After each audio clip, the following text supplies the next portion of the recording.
நீங்க இப்ப தான் ஜிம் ஜாயின் பண்ணியிருக்கீங்கன்னா, இந்த மிஸ்டேக்க நீங்களும் பண்ணாதீங்க. ஜிம் ஜாயின் பண்ணதும், மசில் குரோத்தும், ஃபேட் லாஸும் ஒரே நேரத்தில பண்ணலான்னு இருக்கீங்க. அப்படி பண்ணக்கூடாதுங்க. அது எல்லாத்துக்குமே சூட் ஆவாதுங்க. ஒவ்வொரு பாடி டைப் பொறுத்து அது சூட் ஆகுங்க. அது நெறைய பேத்துக்கு அது ப்ராப்ளம் போய் கூட முடியலாம்.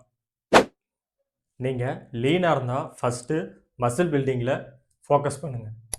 நல்ல protein, calorie surplus, progress overload.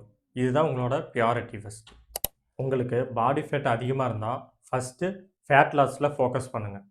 Calories deficient, high protein, strength training, மசில புரொடக்ட் பண்ணியே ஃபேட் லாஸ் பண்ணலாம்.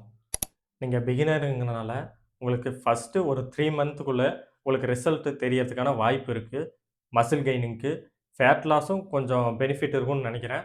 ஸோ, அதில கரெக்ட்டா அத ஒரு ஃபோக்கஸ் பண்ணி நீங்க எதா இருந்தாலும் பண்ணுங்க. ஃபேட் லாஸா இருந்தாலும் சரி, மசில் பில்டிங்கா இருந்தாலும் சரி, ஃபோக்கஸ் பண்ணி டிசிப்ளினா ஒர்க் அவுட், டயட் எல்லாமே பெர்ஃபெக்ட்டா இருங்க.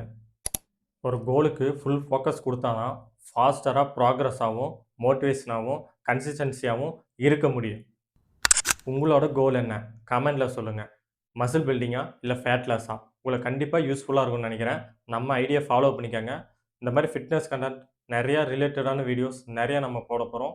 சப்போர்ட் பண்ணுங்க. Thank you.